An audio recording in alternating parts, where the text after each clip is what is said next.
퇴근길 뉴스를 종합해드립니다. 깊이 있는 뉴스 YTN FM 출발 새아침. 신율의 출발 새아침 3부 순서 시작합니다. 이제 계절이 여름으로 가고 있는 것 같죠. 오늘 낮에도 여름더위라고 하는데요. 여름이 본격적으로 시작되기 전에 우리가 반드시 거쳐야 되는 단계가 있죠. 바로 장마인데요. 장마가 올해는 언제 시작될지 모르겠습니다만 이 장마가 시작이 되면 이제 본격적인 습하고 무더운 여름이 시작됩니다. 이번 여름 여러분들은 어떤 계획을 가지고 계신지 몰라도 뜨거운 여름만큼 치열한 계획을 세워보시는 것도 나쁘지 않을 것 같죠. 신율의 출발 새아침 3부 순서 먼저 광고부터 들으시죠.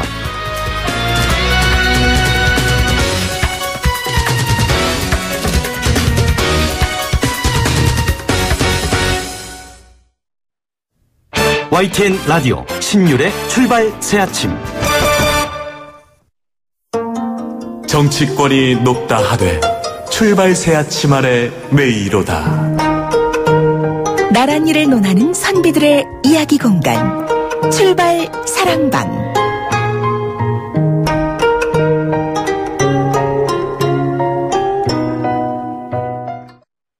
예, 한 주간의 정치권을 정리해보는 시간이죠. 출발 사랑방. 오늘도 매주 금요일 함께하는 두 분 나와 계십니다. 경기대학교 김홍국 겸임교수 나와 계십니다. 어서 오십시오. 네, 안녕하세요. 예, 그리고 미래전략개발연구소의 김우석 부소장이십니다. 어서 오십시오. 안녕하세요. 예, 자, 사자성 오늘도 골라오셨죠? 먼저 김홍국 교수님. 네, 예. 오늘 사자성어는 불파 분립으로 제가 골라봤습니다. 예. 아니불자 깨뜨릴 파자, 또 예. 아니불자 설립자. 낡은 것을 깨뜨려야 새 것을 세울 수 있다라는 문장으로 이 불파분립은 당나라 때 명문장가 한유라고 하는 그 명문장가가 있습니다. 정말 좋은 글을 많이 썼는데요. 예. 이분이 이런 얘기를 했습니다. 여러 가지 과거에 불교, 노자, 묵자 어느 한쪽으로만 따라가면서 고정관념이 사회에 생기다 보니까 새로운 것들을 이룰 수 없다. 그래서 그런 과거의 그런 고정관념을 깨트려야 된다. 그래서 불파분립에 대해서 불색 분류, 부지불행, 묵은 것들, 낡은 것, 사사로운 부정부패를 깨트려야 사회가 잘 굴러간다는 그런 얘기인데요. 우리 사회에 그동안에 있었던 여러 가지 고정관념, 또 낡은 시스템, 비선, 막말, 독선, 불통 이런 것들을 깨트리고 새로운 시대로 가야 된다는 것. 요즘 문재인 대통령 취임 후 9일째인데 여러 가지 새로운 소식들 들려오는데 과거의 것들을 깨트리고 있습니다. 대신에 문제는 이것이 시스템화되고 정말로 낡은 것들을 깨트리면서 이것이 5년 내내 유지되고 그다음 정권까지 유지될 때 의미가 있을 거기 때문에요. 정말 불파 분립의 정신으로 예. 대한민국이 바뀌었으면 하는 바람입니다. 김우석 부소장님. 저는 호사다마 정했습니다. 어제 사실 좀 뭘 할까 고민하다가 언론을 보니까 모 방송사의 인사가 나왔어요. 그런데 몇 달 전에 좀 잘 나가던 분들이 갑자기 어려움을 처하는 상황을 보고 세상에 모든 게 잘 나갈 수만은 없구나 그런 생각이 들고 그래서 좋을 때는 어려울 때 생각하고 어려울 때는 좋을 때를 생각해야 한다 이런 생각이 듭니다. 사실 현 정부에 대해서 지금 며칠 안 됐는데 요 사이에 굉장히 극찬들이 많이 나왔어요. 그런데 이럴 때일수록 좀 경계를 하는 것들 꼭 필요하겠다 이런 생각이 들어서 경계의 뜻에서 이렇게 정해봤습니다. 예. 자, 청취자 여러분들도 현 정치권에 하고 싶은 말, 또 정치권을 보면서 생각나는 사자성어 의견 보내주십시오. 긴 문자 100원, 짧은 문자 50원의 유료 문자죠. 샵 0945. 샵 0945로 문자 보내주시면 제가 여러분께 제가 대신해서 여러분 의견 반영하도록 하겠습니다. 자, 문재인 정부가 이제 출범한 지가 9일이 됐습니다. 그죠? 9일이 됐는데 어떤 분은 자고 일어났을 때 신문 볼만 난다 이런 얘기를 하는데 업무 지시 형태로 이런저런 일들을 지금 처리하고 있는 상황이죠. 가장 눈에 띄는 행보 뭐를 꼽으실 수 있습니까? 김홍국 교수님. 일단 다양합니다. 탈권위, 소통, 협치 다양한 틀에서 국민들께 신선한 감동을 주고 있는 것 같고요. 예. 저는 그중에서 그래도 이것이 정책으로 계속 이어져야 된다. 그런 측면에서 저는 최근에 비정규직 감축 그리고 공공부문의 비정규직 제로 입장을 천명한 뒤에 인천공항공사를 방문하고 각계 기간제 교사의 순직 인정 등 비정규직의 아픔을 보듬겠다는 당초의 공약을 실천에 옮기고 있는데요. 이것이 단순하게 그냥 지시로 끝나는 것이 아니라 어떻게 하면 단기 목표는 일단 정했습니다. 인천공항공사처럼 이제 단기 순이익이 1년에 1조 원 가까이 되는 곳들은 당장 가능한 부분이 있지 않습니까? 이런 부분에 단기적인 목표가 가능한 곳들 잘 찾아보고요. 그리고 이제 중기적으로 장기적으로 어떻게 이것이 정말로 사실은 저는 공부 부분의 제로는 좀 쉽지는 않다고 봅니다. 그렇지만 이런 중장기 목표를 정하고 국정 어젠다의 1순위로서 일단 추구하고 있고 가능한 곳 그리고 중기적으로 가능한 곳 그다음에 장기적으로 국가 정책의 목표를 정하면서 나가고 있는 모습은 상당한 앞으로 성공의 가능성을 보여준다. 물론 100% 다 달성할 수는 없을지라도 이런 부분의 목표를 정하고 국민들께 협조를 구하면서 현장의 실을 착근시키기 위해서 노동단체와도 대화하고 이를 지속적으로 해나가는 것. 저는 그것이 앞으로 이제 성패를 좌우한다고 보는데요. 첫 발걸음으로는 눈에는 신선해 보입니다. 예. 김우석 부소장님은? 일단은 뭐 며칠 사이에 굉장히 언론에서도 그렇고 사람들 사이에서 뭐 이렇게 긍정적인 평가들이 많이 나왔어요. 그런데 그것들이 진정성을 갖기 위해서는 뭔가 자기를 버리는 모습들을 계속 보여주지 않겠습니까? 그런 면에서 사실 뭐 그 코드 인사나 패권 정치 이런 부분들에 대해서 문제 제기를 많이 했고 우려를 많이 했어요, 사람들이. 그런데 그 부분에 대해서 진정성을 보이면서 좀 한 발 물러나는 모습들이 계속 보였단 말이죠. 그래서 삼철 등 측근 그룹들이 백의종군을 선언하고 예. 뭐 외국으로도 나가고 이런 부분들을 보면서 이건 이번에는 좀 기대해 볼 만하다라고 하는 어떻게 보면 진정성에 대한 담보 이런 부분들을 볼 수가 있었다는 게 가장 눈에 띄고요. 그렇다고 그런 전제 위에서 탕평 인사를 하면서 유능한 정권을 만들어야 했다. 이런 부분들에 대해서는 굉장히 공감을 많이 하고 있는 것 같습니다. 그래서 저는 일단은 뭐 자기를 버리는 모습을 보인 이 부분에 대해서는 높이 평가할 수 있다. 이렇게 보여집니다. 예. 자, 그리고 어제가 5.18 광주 민주항쟁 기념식이 있었지 않습니까? 9년 만에 임을 위한 행진곡이 재창이 됐고 또 문재인 대통령이 직접 기념식에 참가한 것도 이게 4년 만인가요? 5년 만에 처음인 것 같더라고요. 그 대통령은 이명박 대통령 아니요. 박근혜 대통령도 2013년인가? 뭐 그때 갔었다고 그러더라고요. 첫 회. 첫 MB도 회. 그렇고 그죠? 박근혜 대통령도 첫 회는 갔었죠. 예, 첫 회. 근데 뭐 어제 상당히 뭐 정의당 노회찬 원내대표 같은 경우에 문장마다 박수치지 않을 수 없었다. 기념사 자체가 정말 기념할 만한 했다. 이런 극찬을 펼치기도 했는데 예. 김웅 교수님. 헷갈렸습니다. 박근혜 전 대통령이 첫 참석해서 박근혜 전 사실은 대통령이요? 뭐 굳은 표정으로 지켜보는 장면들 기억이 나실 겁니다. 일단은 저는 어제 장면을 보면서 정말로 비정상화의 정상화가 첫 출발이구나. 사실은 5.18 광주 민중항쟁의 경우는 이미 세계 민주주의 운동사에 굉장히 중요한 그런 사건으로 기록이 되어 있고요. 그럼요.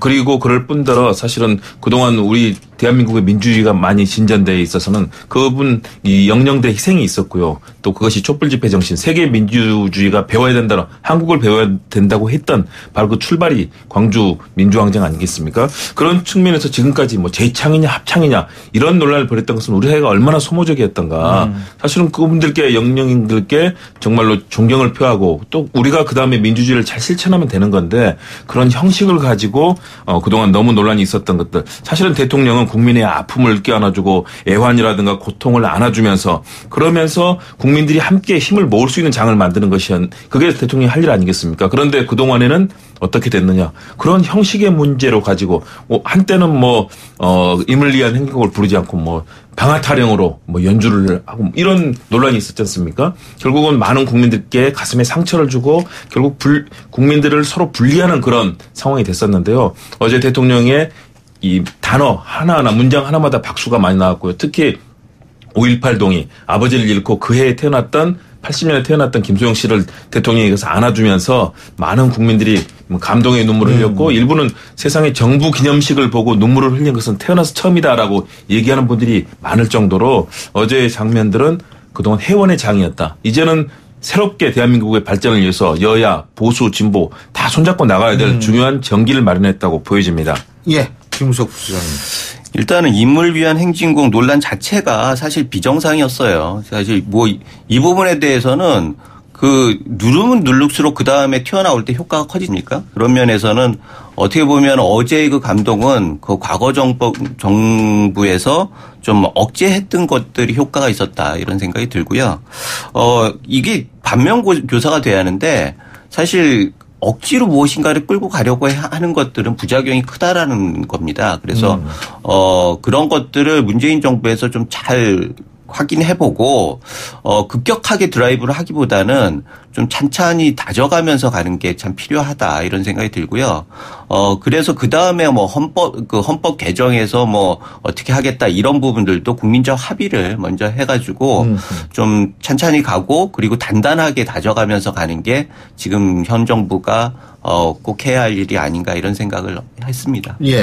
근데 이제 어제 문재인 대통령도 얘기를 했습니다만 이게 37년이 지난 사건입니다. 이제 사실 80년 초반대 학교를 다닌 사람들, 특히 저 같은 사람들 같은 경우엔 이 광주 민주항쟁을 머리에서 지울 수가 없어요. 굉장히 그 정도로 충격적인 사건인데 제 나이가 지금 50대 후반이 됐어요.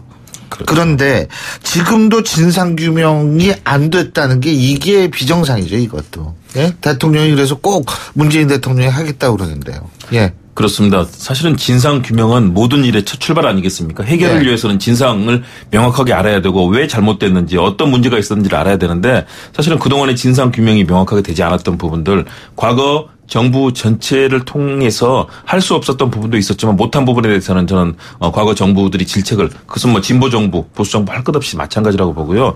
지금이라도 사실은 이번에 얘기했던 거는 뭐 헬기 사격 부분 아니겠습니까? 아니 뭐 헬기 사격뿐만이 아니고요. 그렇죠. 아니 그 당사자라고 이 지목을 받고 있는 분들이 전부 나는 아니라고 그러잖아요. 그렇죠. 지금. 뭐 전두환 전 대통령 국민들은 전두환 씨라고 대통령이라는 말 붙이는 것조차 거부할 정도로 최근에 회고록을 내면서 이와 관련해서 얼마나 많은 왜곡이 있었습니까? 국민들의 분노는 계속되고 있고 사실은 이런 부분에 있어서는 당시 참여했던 분들의 양심 선언, 진실을 밝혀주는 좀 그런 목소리도 필요하고요. 정부 차원에서 이 부분을 뭐 위원회를 통해서 계속해서 진실을 밝혀드리고 거기에 대해서 특히 헬기 사격 같은 경우는 굉장히 중요한 것 아니겠습니까? 그렇죠. 민간인에 대해서 헬기를 세워놓고 정조준해서 사격을 했다. 결국 같은 한 국민에 대해서 이런 살상 행위, 국가에 의한 살상이 이루어졌다는 건 엄청난 일인데도 그 부분에 대해서는 계속 부인하고 그랬던 부분에 대해서 최근에 증거들이 이제 나오고 있고 관련된 자료들이 나오고 있는데요. 이왕이면 이런 한들이 오래 가지 않도록 가능한 한 빠르게 진상 규명하고 특히 문재인 대통령이 5.18 관련해서 헌법 전문에 이를 넣도록 하겠다라고 이제 결의를 밝혔는데요. 이 부분 같은 경우도 그래서 주목할 부분 같습니다. 그 부분은 우리 좀 이따가 또 자세히 얘기 한번 해보고요. 김우석 부소장님. 사실 뭐 이게 국민 통합을 위해서 전제가 되는 거겠죠. 국민 통합을 가는 데 있어서 의혹들이 많아지면은 서로 자기 주장들을 하게 되고 그러면 국론 분열이 되고 그런 것들이 계속 이어져 왔단 말이죠. 그래서 이번에는 정말 양쪽의 모든 의혹들이 좀 해소되는 객관적인 진상조사가 좀 있어야겠다. 정부의 그 발표나 이런 부분들도 있지만 또 다른 진영에서는 뭐 다른 쪽의 외부적인 무슨 영향 이런 부분들에 대해서 또 의혹 제기를 하는 부분들이 있거든요. 그래서 이번 기회에 양진영이 얘기하는 그런 것들을 좀 테이블 위에 꺼내놓고 조목조목 하나씩 따져가면서 좀 전체적으로 평가를 객관적으로 해볼 필요가 있다. 그 전제하에서 화해도 있고 용서도 있고 그다음에 국민통합이 있는 거 아니겠습니까? 그런 면에서는 역시 어제 대통령 기념사에서도 마지막에 국민통합에 대해서 광주에서 허락을 해줘야지 국민통합이 된다. 라는 식의 얘기를 하신 것들은 상당히 시의적절하다고 생각을 하고요. 그 전제하에서 진상조사는 아주 객관적이고 철저하게 이루어져야 한다고 봅니다. 그리고 문재인 대통령이 그런 얘기를 했습니다. 이거 진보 보수의 문제가 아니다. 이건 상식에 관한 문제다라는 얘기를 했는데 바로 그겁니다. 지금이라도 사실 상식을 좀 제대로 세워서 37년 동안 밝히지 못했던 그래서 유가족이 그렇게 거기에 대해서 한이 맺어 있던 이 진상규명 반드시 해야 될 거라고 봅니다.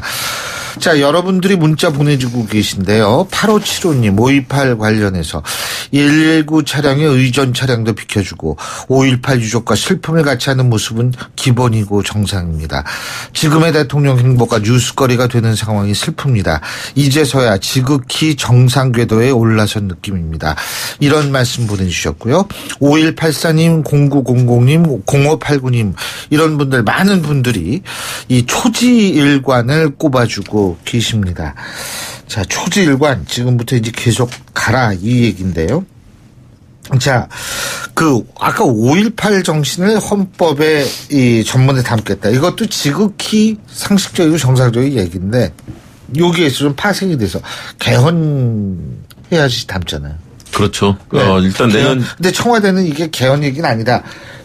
이렇게 얘기를 하고 있습니다만. 예. 네, 개헌은 사실은 엄청난 얘기들을 다 같이 다뤄야 되지 않습니까? 권력의 구조 문제, 정부의 형태, 그리고 여러 가지 시대적으로 변했던 5.18의 문제만이 아니라 지금 제4차 산업혁명 시대에 변화된 양상들, 그다음에 사회 경제적 불평등이 심화되고 있는 이 시대에 우리 사회 나갈 길 방향까지도 사실은 다 담아야 되고요. 그렇기 때문에 정부 그동안은 얘기됐던 권력 구조의 얘기로 자칫하면 모든 부분에 논란이 번질 경우에는 이 헌법 개정의 문제가 또 다른 이 갈등의 양상이 될 수 있기 때문에 청와대에서는 굉장히 조심하는 것 같은데요. 그러나 문재인 대통령의 공약에 내년 4월 지방선거 때 개헌을 국민의 뜻을 묻겠다라고 하지 않았습니까? 그렇다면 사실은 이제 같이 토론하고 관련해서 논의를 시작하는 것이 옳고요. 5.18의 경우는 이미 사실은 재판부에 우리 판결이 다 끝나 있고 당시 김영삼 정부 때 이미 모든 이 규정이 끝났지 않습니까? 그런 측면에서는 분명히 헌법에 전문에서 5.18의 그런 민주정신, 저항정신을 담을 필요가 있다고 보고요. 그런 측면에서 전반적인 개헌의 얘기들을 이제는 그동안 국회 차원에서는 토론을 많이 했는데 국민적으로도 꺼내서 내년에 국민의 뜻을 물을 준비를 우리 사회가 해야 될 것으로 저는 생각을 합니다. 예. 김은석 부소장님. 일단 헌법 전문 얘기를 하는데 헌법 전문이라고 하는 건 굉장히 상징성이 있는 겁니다. 그래서 이 부분에 대해서는 국민들이 합의가 기본적으로 있어야 하는 거예요. 그리고 그 국민적 합의를 위해서 진상조사를 철저히 해야 한다라고 문재인 대통령은 말씀하시는 거고, 그래서 지금은 진상조사와 국민적 합의의 단계지 헌법 전문을 얘기하기는 조금 이르지 않나 그런 생각이 들고요. 물론 5.18 정신 자체를 객관적으로 생각해가지고 여러 사람들이 얘기하는 높은 의미 부여를 하는 것들에 대해서는 이의를 달 필요는 없습니다. 문제는 헌법 전문에 담느냐 마느냐 이 부분에 대해서는 사실 어디까지 담아야 할 것이냐.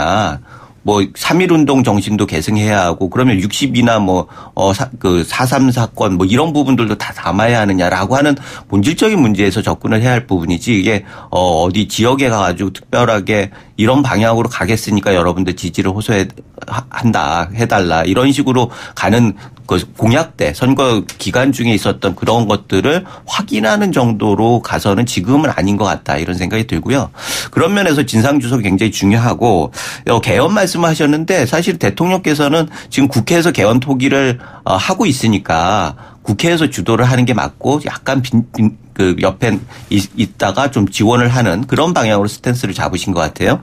그런 면에서는 굉장히 합리적인 처신이다라는 생각이 들고 단 스케줄에 대해서는 철저하게 관여를 해야 한다.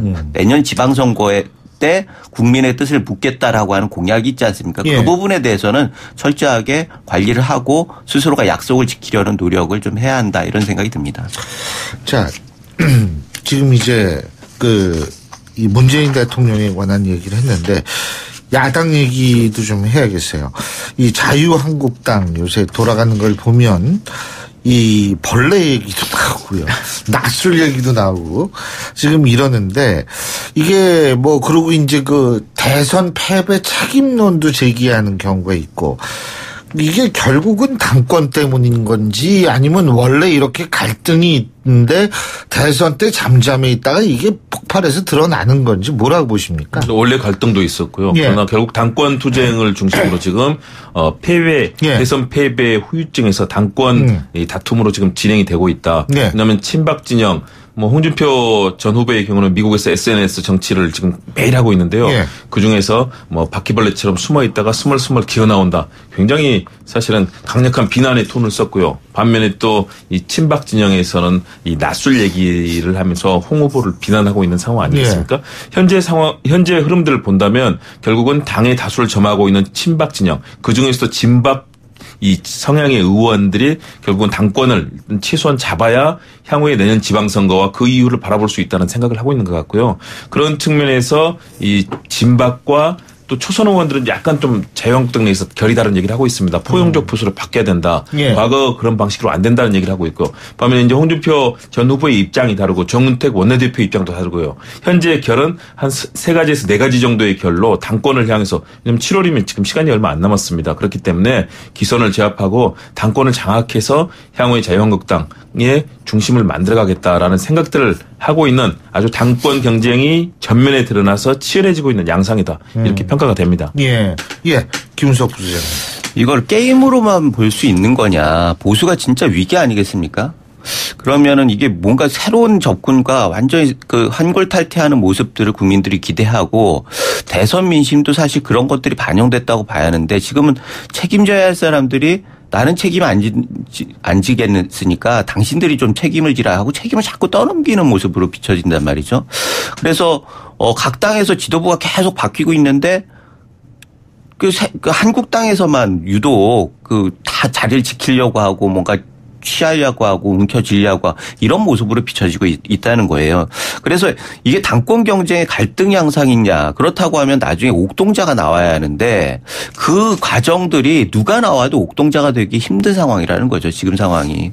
그래서 국민들이 보기에는 굉장히 우려스럽게 보는 거고 특히 보수 진영에 있는 보수 지지자들은 굉장히 답답하고 우려스럽고 이렇게 보는 거예요. 그래서 이게 지금이야 뭐 그 각 당에서 자기 정비하기 바쁜 상황이기 때문에 약간 무풍지대 같은 그런 상황인데 만약에 각 당이 다 정비가 되고 본격적으로 문재인 정부가 드라이브를 시작할 때 내부에서 야당의 지도부가 그 힘이 없으면은 너무 기울어져서 가는 거 아니냐 이런 생각이 들고 그런 면에서 지금 자유한국당의 모습은 정말 보기에 참 썩 좋지 않다 이런 생각이 듭니다. 지금 사실 좀 너무 대조적인 모습을 보여가지고 이게 더 두드러져 보여요 사실은. 그렇죠. 너무 대조적이래가지고. 그렇긴 한데요. 저는 자유한국당 내부에서는 의외로 사실은 정권 초기이기 때문에 그런 허니문 효과도 있고요. 사실은 컨벤션 효과처럼 대통령의 초기 모습들은 사실은 국민들의 박수를 받는 것 아니겠습니까? 그러나 일의 진행을 할 때는 현재 국회의석으로 봤을 때 결국 제1야당이 손을 내밀지 않을 수 없고 그런 상황에서 정부 내 제1야당이 너무 대조적으로 이런 모습을 보이고 그렇습니다. 있어요. 국민들에게 너무나 실망할 수밖에 없는 상황이죠. 그러나 당권을 잡을 경우에는 그런 정권의 초기에 사실은 청문회라든가 여러 과정들에서 이제 실수가 나올 가능성은 어떤 정부나 있었고요. 그런 측면에서 그 전까지는 당내 이 당권을 확실하게 잡음으로써 기회가 왔을 때 존재감을 과시하고 국민들의 신뢰를 다시 할 수 있는 길을 만들 수 있다라는 도리어 더 느긋한 생각을 좀 하고 있는 것 같습니다. 그러나 사실은 국민들의 생각은 그렇지는 않거든요. 뭐 방망이가 나오고 뭐 여러 가지 참 안타깝습니다. 그 문재인 정부에 유혹을 줄 수가 있어요. 사실 문재인 정부는 통합과 분열이라 적폐 해소라는 것과 국민 통합 두 가지 중에서 뭔가 선택해야 하는 그런 과정인데 지금 국민들이 보기에 야당의 행태는 확실하게 좀 적폐 아닌가라고 하는 의구심을 가진 게 사실이고 그것이 문재인 정부나 여당의 그 야당에 대해서 뭔가 다른 압력을 넣어야겠다라는 유혹을 만들 수 있다라는 거죠. 그래서 전체적으로 우리 정치가 좀 균형을 잃게 되는 그런 단초를 주기 때문에 야당이 제대로 서지 않으면 민주주의 발전은 너무나 힘들다 이런 생각이 듭니다. 알겠습니다. 자, 두 분 말씀 오늘 여기까지 듣겠습니다. 고맙습니다. 네, 감사합니다. 지금까지 경기대학교 김홍국 겸임교수, 미래전략개발연구소 김우석 부소장 두 분과 함께했고요. 신율의 출발새 아침 3부 순서 여기서 줄입니다. 잠시 뒤 4부에서 뵙겠습니다. 날카로운 분석, 내일을 보는 시선, 신율의 출발새 아침. 신율의 출발새 아침 4부 순서 먼저 광고부터 듣겠습니다. YTN 라디오 신율의 출발 새 아침.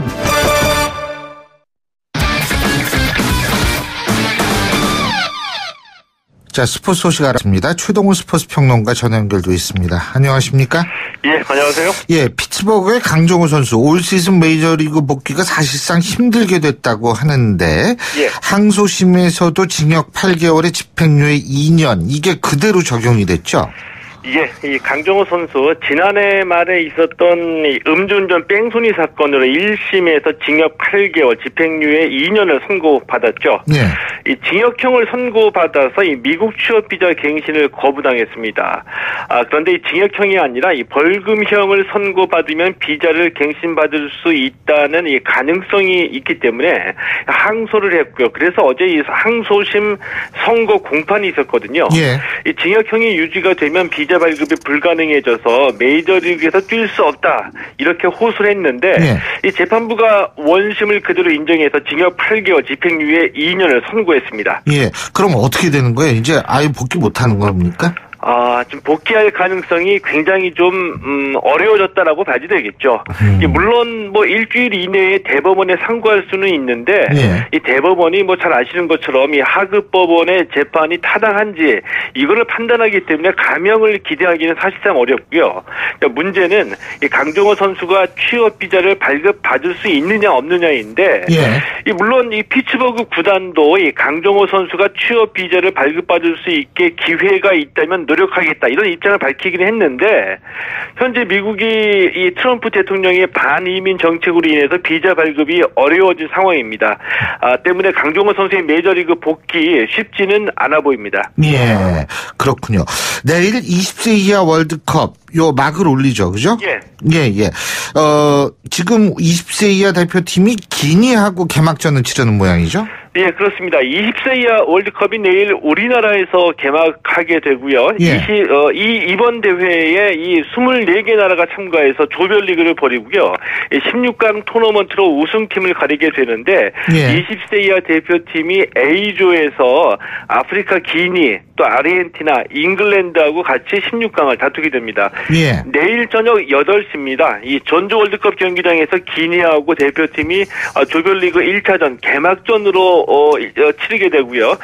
기니가 아프리카 예선에서 3위로 올라온 팀인데 이 신체 조건이 상당히 좋은 팀입니다. 자, 그런데 이 대표팀이 그동안의 평가전에서 후반에 이 체력이 뒤떨어지는 약점을 보였기 때문에 후반 30분 이후에 이 수비에서 집중력을 잃지 않고 조직력을 유지하는 것이 중요하다라고 보고요. 내일 기니전 그리고 23일에 아르헨티나, 26일에 잉글랜드하고 이 조별리그 치르게 되어 있습니다. 대표팀이 이번 대회에서 8강 이상 목표로 하고 있습니다. 오승환 선수는 어제 2이닝 무실점으로 호투했죠. 예, 그렇습니다. 어제 이 보스턴전에서 이 오승환 선수가 4대4로 맞선 9회에 등판했고요. 2이닝 무실점으로 막아내고 난 뒤에 11회 마운드에서 내려왔는데 이 세인트루이스가 연장 13회에서 4대5로 패했습니다. 그래서 세이브를 추가하지는 못했고요. 이 텍사스의 추신수 선수가 어제 4타수 3안타로 활약했는데 오늘 이 필라델피아전에서도 3타수 1안타 볼넷 2개 2득점으로 활약했습니다. 1번 지명 타자로 선발 출전했는데 3번이나 출루하면서 1번 타자 역할을 제대로 해냈고요. 시즌 타율이 현재 2할 6푼 1입니다. 네. 국내 프로야구에서는 넥센이 말로 없는 두 방으로 그냥 한화에 재역전했다고 그러더라고요. 아주 깔끔하게 끝냈습니다. 이 말로 없는 두 개로 넥센이 한화의 추격을 8대6으로 따돌렸는데요. 1회 김하성 선수의 말로 홈런으로 앞서갔고요. 한화가 9회 초에 6대4로 경기를 뒤집었습니다. 자, 그런데 9회 말에 이태근 선수의 말로 홈런이 또다시 터지면서 넥센이 8대4로 재역전승을 거뒀고요. 넥센의 새 외국인 투수 브리검 5이닝 무실점으로 호투했습니다. 기아는 LG와의 주중 3연전을 모두 승리로 장식했는데 어제 9대4로 이기고 1위 자리를 굳게 지켰고요. SK가 삼성을 4대1, 두산의 NC를 7대4, 롯데가 KT를 11대4로 따돌렸습니다. 알겠습니다. 오늘 말씀 잘 들었습니다. 고맙습니다. 예, 고맙습니다. 예, 지금까지 최동호 스포츠 평론가였습니다.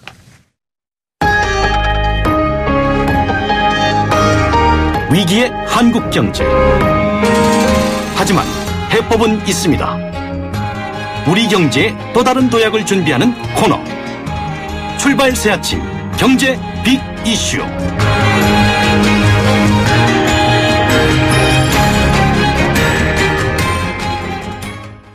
예, 신율의 출발 새 아침에서 매주 금요일 날 보내드리는 순서죠. 경제 현안 짚어보는 순서입니다. 오늘도 서울대학교 이필상 교수 스튜디오에 나와 계십니다. 어서 오십시오. 네, 안녕하세요. 예, 문재인 대통령이 공공부문 비정규직 제로 시대를 선언을 했는데 노동시장에 큰 변화가 예상이 된다. 이런 분석들이 있는데 어떻게 보십니까? 정규직으로 정년까지 일을 하는 것은 근로자들의 꿈입니다. 그렇죠. 문재인 대통령이 공공부문부터 그 꿈을 실현하겠다 이렇게 선언한 것인데요. 공공부문에서 비정규직 제로를 실현하면은 자연히 네. 그 효과가 민간 부분으로 이제 확대를 해서 노동시장 전체가 정규직으로 가는 이제 대변혁이 올 것 같습니다. 공공기관 하면은 정부 부처, 산하기관, 공기업 등을 이야기하는데요. 작년 말 기준으로 공공기관 근로자가 28만 명 정도 됩니다. 근데 그 중에서 비정규직이 12만 정도 됩니다. 그러니까 한 30% 정도 되는 겁니다. 28만 명 중에 12만이 비정규직이다. 네, 네. 예. 근데 문제는 정규직과 비정규직의 차이가 아주 큰 건데요. 우선 월 평균 임금을 보면 정규직은 280만 원 정도 받거든요. 예. 근데 비정규직은 150만 원이 안 됩니다. 거의 절반이죠. 더군다나 그 비정규직은 근무 연한이 2년이고요. 예. 언제든지 해고가 됩니다. 그리고 승진도 못 합니다. 무엇보다도 건강보험이 제대로 안 됩니다. 그러니까 정규직과 비정규직은 같은 일을 해도 신분이 다르다는 것이거든요. 사실상 계급사회다 이렇게 봐도 아마 과언은 아닐 겁니다. 그러니까 이 비정규직을 없애겠다는 것은 노동혁명이다 아마 이렇게 아마 생각을 할 수도 있을 것 같습니다. 근데 그러면은 이제 인천공항공사부터 시작이 된 거 아닙니까? 네, 그렇습니다. 그러면은 나머지 다른 데에서도 이제 정규직 전환 요구가 좀 목소리가 커질 것 같고요. 네. 어떻게 보십니까? 정말 핍박과 고통 속에서 살던 비정규직 근로자들에게는 해방의 기쁨 같은 건데요. 예. 당연히 정규직으로 바꿔달라고 요구가 빗발칠 수밖에 없습니다. 문제는 비용인데요. 만약 공공부문에서 비정규직을 모두 정규직으로 바꿔줘서 정규직으로 처우를 해준다면은 매년 1조 원 이상의 임금이 더 나가거든요. 이 돈은 국민 세금이나 공공요금 인상으로 충당할 수밖에 없는데요. 그렇지 않아도 정부 부채가 지금 많은 상태인데 감당하기가 쉽지 않을 것 같습니다. 이제 더 문제는 민간 부분인데요. 공공 부분에서 정규직으로 모두 바꿔준다 이렇게 하면은 민간 부분에서는 그 정규직 전환 요구가 폭발할 가능성이 있거든요. 이제 기업들이 이걸 감당할 수 있겠느냐 하는 건데 기업들도 지금 기업 부채가 2,500조 원 규모인데 사상 최대입니다. 기업들도 어려우니까 수용이 쉽지는 않을 거다는 얘기인데 한마디로 말씀드리면은 비정규직 없애는 거 좋은데 비용의 문제다. 이건 현실인 것 같습니다. 비용이 문제다. 그러니까 그러니까 민간 부문도 그렇게 되면. 근데 제가 궁금한 게 그러면은 신규 고용이 어려워진다는 말씀이세요, 지금? 신규 고용 차원에서. 그러니까 청년 실업 문제하고 그게 이게 더 악화될 가능성이 있습니다. 사실 이제 이렇게 비정규직을 정규직으로 전부 전환하면은 예. 걱정되는 것이 일자리 숫자가 줄어드는 것이거든요. 그러니까 비정규직이나마 취업을 해서 일을 하던 사람들이 이제 길거리로 내몰리는 그런 현상이 나타날 수 있다는 건데 가장 타격이 큰 것이 파견이나 용역 같은 일자리입니다. 무조건 정규직만 뽑아라 이쯤 되면은 이 사람들 일자리가 상당히 많이 줄어든다는 것이거든요. 예. 그러면 이제 단순 근로자나 청년 근로자 중심으로 이제 실업난이 아주 심각한 상태로 치달을 가능성이 있다 하는 것이고요. 이와 관련해서 또 하나 심각한 문제가 정년 퇴임자들인데요. 근로자 중에서 60세 정년을 채워도 생활이 어려우니까 계속 일을 하는 사람들이 많습니다. 네. 그런데 이 사람들 정규직으로 채용하라 이렇게 되면은 이 사람들은 정년을 넘었기 때문에 채용을 하는 것이 이게 위법입니다. 그래서 이제 당장 그런 경우도 있군요. 예, 당장 일을 해야 되는데 이거 만약에 이쯤 돼서 취업을 못하면은 어떻게 살 거냐 이런 어떤 문제가 생길 수도 있죠. 그렇군요. 예. 그 일각에서는요, 그 비정규직 처우를 개선해서 정규직과의 차별을 없애는 것이 바람직하다. 이런 주장이 있는데 타당한 주장입니까? 이런 주장이? 일리는 있습니다. 예. 그렇지만 우리나라는 사정이 좀 다르다 이렇게 봐야 될 것 같은데요. 예. 우리나라는 비정규직 문제가 근로자들을 계급화한다. 그리고 경제성장 자체를 왜곡시킨다. 이런 면에서 심각하다 이렇게 볼 수가 있는데 그러니까 이제 비정규직 제로 시대 이런 선언은 우리나라로서는 아주 의미 있는 선언이다 이렇게 볼 수 있다는 것이죠. 그렇지만은 현실적으로 보면요. 그 불가피한 경우 비정규직을 인정을 하고 그때 비정규직에 대해서 올바르게 처우하라면 그것이 더 의미 있는 그런 정책이 아닌가라는 생각도 듭니다. 다른 나라의 예를 들어보면요. 독일이나 네덜란드 이런 나라는 인력을 채용할 때 정규직, 비정규직을 마음대로 채용할 수가 있습니다. 단 처우에 있어서만큼은 차별을 하지 말라 이런 것이거든요. 근데 해고는 자유로울 거 아니에요, 그 나라도. 그렇죠. 예. 그래서 계약 기간 내. 예. 그렇습니다. 그래서 오히려 기업이나 근로자 모두 자유롭게 공유 형태를 선택하고 경제 성장이 더 잘 되더라. 그리고 삶의 질도 높아지더라. 뭐 이런 걸 예를 들어서 우리나라도 그런 식으로 가면 어떠냐 이런 또 의견이 있는 것은 사실인데요. 근데 우리나라는 이것이 당장은 쉽지 않을 것 같습니다. 왜냐하면은 비정규직이 거의 정상적으로 이루어지고 있거든요. 그리고 이거 문제 있다 해서 동일노동, 동일임금 이걸 법제화했는데 이게 잘 지켜지지 않고 있습니다.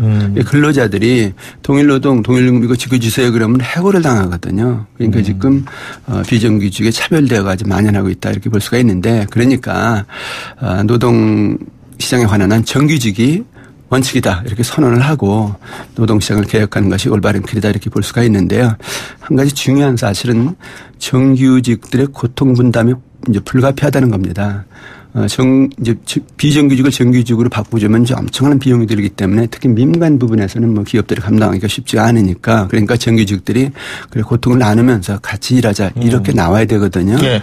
그러기 위해서 이제 노동계 양보가 이제 상당히 필수적이다 이렇게 볼 수가 있습니다.